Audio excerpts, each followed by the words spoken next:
شروع کوم په نامه د هغې لایزال شهنشاه د چا په یو کون کې چې د کل کائنات د کېدو اختیار دی. ګرانو کتونکو، اول مشکور یم د سواتی فاونډیشن او بیا د هغې کسانو سواتی فاونډیشن سره امداد کوي د دغې طالب علمانو په حقله باندې د قرآن مجیدونو په حواله سره چې هغوی موږ ته د دغې افضل العلوم حاجي صاحب تورنګزي مدرسې له قرآن شریفونه راولېږل او دغه ماشومانو باندې تاسو وکتل چې هغه مونږ تقسیم کړل. یقینا چې دوی سره قرآن شریفونه موجود هم دي دې وخت کې، خو که مونږ ګورو هغه دومره ضعیف شوي دي چې هغه د هغې هغه پاڼې چې کومې دي هغه بالکل داسې پرتې دي. نو هغه قرآن شریفونه مونږ دغه ماشومانو له تقسیم کړل. یقینا ملګرو چې دا یو ښه عمل دی، پکار دا ده چې په دغه عمل کې هر مسلمان شرکت وکړي او بیا داسې مدارس چې په هغې مدارسو کې د غریبانان طالب علمان لګیا وي، هغه د دین هغه علم زده کوي، نو دغې سره اسم کومک پکار دی. اسم د دغې ماشومان کوم چې دلته ناست دي او د 40 نه زیات ماشومان په دغه مدرسه کې دي، د دوی خرج خوراک هم په دغه مدرسه باندې دی، دغه ټول بوج په دغه مدرسه باندې دی.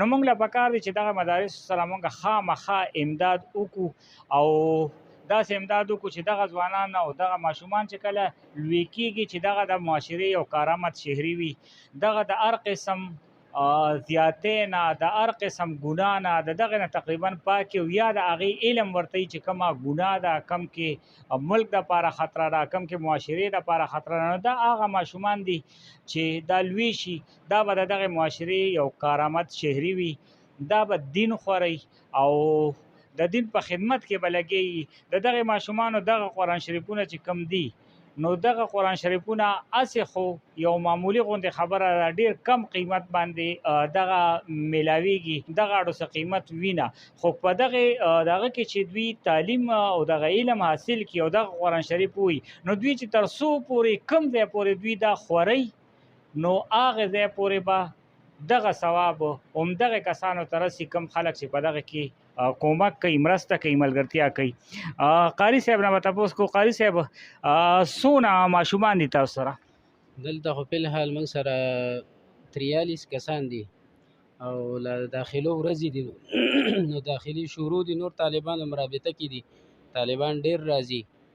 نو طالبان موږ سره په الحال 43 طالبان دي، دغه د څه د قیدو والا دي او ډېر پکې د حفظ والا ماشومان دي او ټول مسافر طالبان دي، د مومند ایجنسۍ دي، د باجوړ د یو علاقې د بلې علاقې.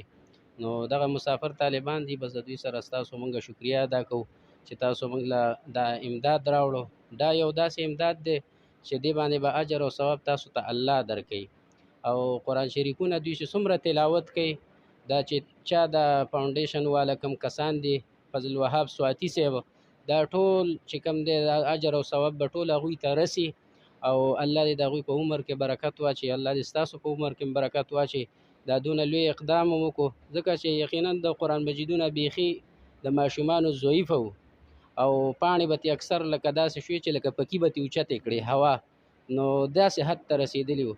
نو موږ ستاسو د ټول ټیم شکریا ادا کوو، تاسو ډېر ښه اقدام وکړو، الله دې تاسو له جزای خیر درکړي. قاري صاحب څه مشکلات وي درته؟ یقینا چې دې مدارسو ته هغه طالب علمان راځي کوم چې د انګریزۍ د سکول نه لکه هلته تللی نه شي، د هغې وس ورسره نه وي، هغه طالب علمان دلته راځي چې ډېر بې وسه بې کسې، مشکلات درته څه وي؟ بس مشکلات دا وي که نه، زموږ خو طالبان ټول مسافر دي او دا ټول هغه غریب خلک دی، دا ټول د قبایلو خلک دی چې وس داسې نه کېږي. د دې طالبانو سره هر قسمه مرسته پکار ده او چې دې طالبانو سره مرسته وشي، دغه شان د دوی د تعلیم خیال وساتلی شي.